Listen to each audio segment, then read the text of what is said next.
This is Lucy's little puppy room.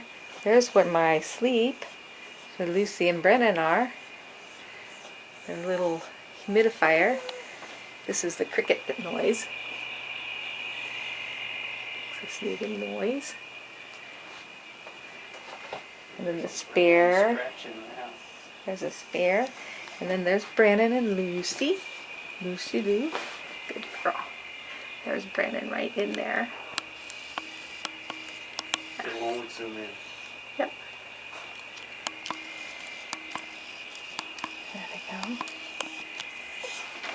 So this is where me and Lucy and Brennan and Ron spend most of our days.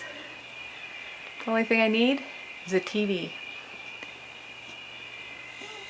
Yeah, it's a good girl. Lucy has a pillow.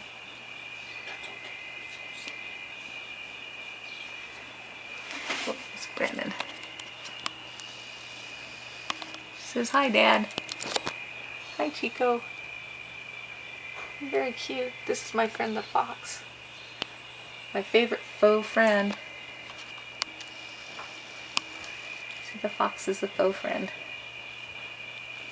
And so is the panther thingy. Or whatever it is.